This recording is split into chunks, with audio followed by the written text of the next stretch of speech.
We got Raiders and Chiefs on Black Friday. Let's talk some football.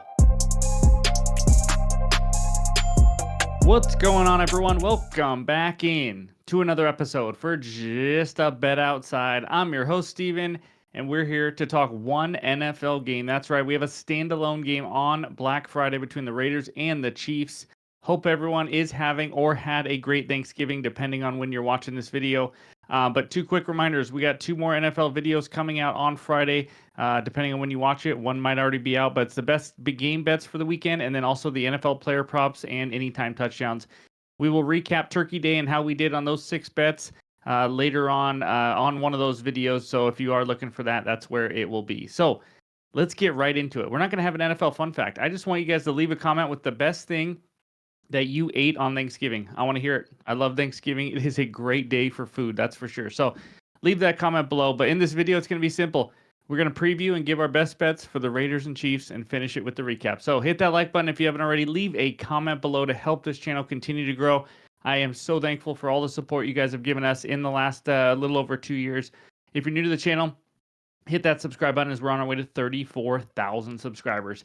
All right, let's get into it. And that means it's time for Friday Night Football.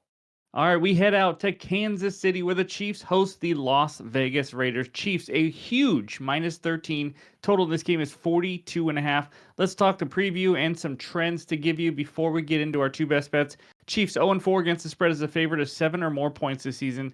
They have not covered a double-digit spread actually since week 6 of last year when they won by 11.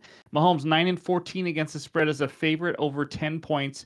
The two biggest upsets in Mahomes' career: when the Raiders beat them as an 11-point underdog last season, when the Raiders beat them as 11-point underdog in 2020. So those divisional games can get weird. With all that said, the Raiders have also fallen down by double digits in every single game this season. That's crazy. 13th ever to do that.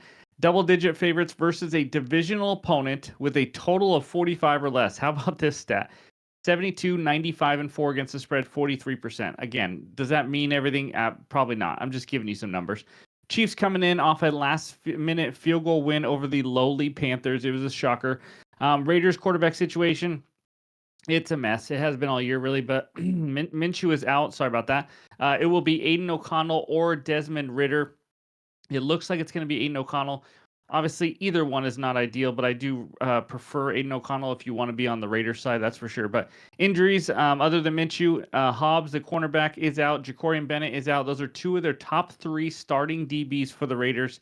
And then Alexander Mattison and Zamir White, both running backs, are questionable, as well as wide receiver Trey Tucker is questionable as well. Nothing big or really anything new for Kansas City. So that's what I got. It's time for the best bets now. Here we go. The first one: Travis Kelce anytime touchdown. We are running this ish back, even though we lost last week. Plus 125 on Bet365. This is a quarter unit play. It was the only touchdown prop we lost in week 12, actually. But we're going to go back to the well. The read was there. There was 2 touchdowns to a tight end. Unfortunately, that tight end was the backup tight end, Noah Gray. And in fact, Noah Gray now has 8 total receptions in the last 2 weeks. 4 of them are for touchdowns. So maybe you can sprinkle on Noah Gray touchdown if you think that's going to continue. I refuse to believe that Kelce is not going to find the end zone again. This year so far, he only has 2 touchdowns, but he's been unlucky because he's also the highest red zone target share. He has the highest red zone target share on the team at 23.4%. You don't usually correlate that with only 2 touchdowns.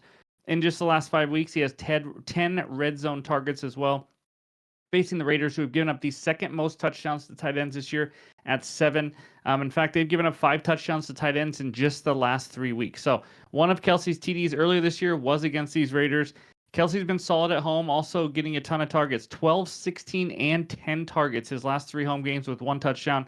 Noah Gray, I think he's going to require a little bit more attention. People aren't just going to leave Kelce or Kelce and double team Kelce. I can't think right now. They're not going to double team Kelce every single time because Noah Gray has proven that he can be a red zone threat. He literally has 4 touchdowns in 2 weeks. You have to keep an eye on him. I think Kelce is well overdue for a touchdown. So I'm going to take it. We're still getting plus money. Like I said, I think he's going to have some positive regression for some touchdowns here towards the end of the year. So give me Travis Michael Kelce for a touchdown as my first best bet. Now the second one, I had to get a little creative. It's a same game parlay. So here we go. It's an alt line. Give me Bowers 40+ receiving yards, Jacoby Myers 5+ receptions, and Patrick Mahomes 1+ passing touchdown. I got this at plus 124 on FanDuel. I'm going to go a half unit on this one. Let's talk Bowers, 40 plus receiving yards first. Number one tight end in the league. We know it. He's an absolute stud. He has 40 or more yards in 9 of 11 games this season. He's done well with Aiden O'Connell also. 40 plus yards in all 4 games, actually averaging 75.5 receiving yards with Aiden O'Connell. Now, some more Bowers stats. 34 targets in the last 3 weeks. It's absolutely insane. He's averaging 9 targets per game this year, averaging 10.3 yards per reception. So he gets some big plays. 28% air yard share on the Raiders. That's a pretty big chunk. He has 60 plus receiving yards in 4 of the last 5 road games. Again, we just need 40 here.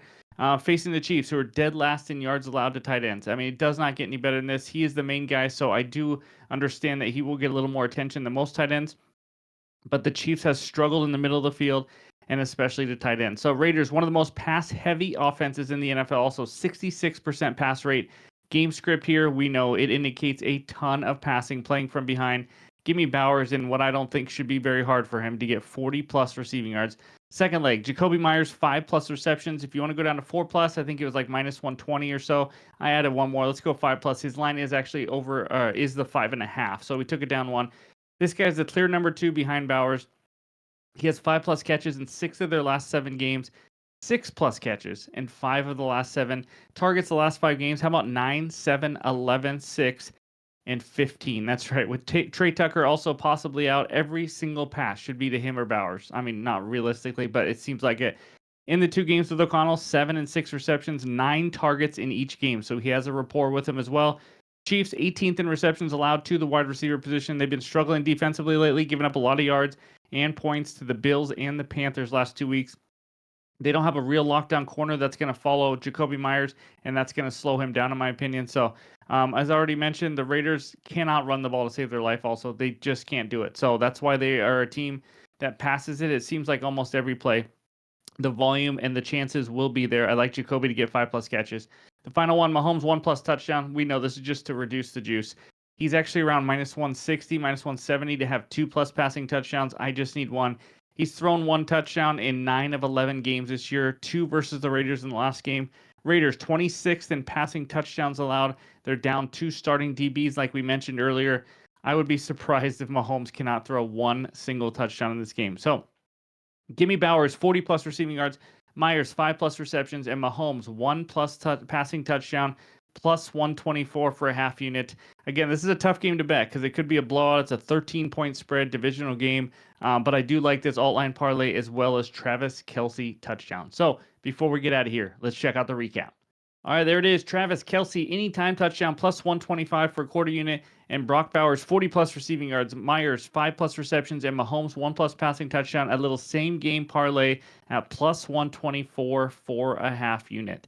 That's what I got for the Friday night NFL game. Thank you guys for watching. Again, go check out the other NFL Best Bets videos that will be coming out on Friday. The Best Bets and player props. Let's have a great week 13, just like we did in week 12. Hope everyone has a great weekend, and we'll talk to you soon.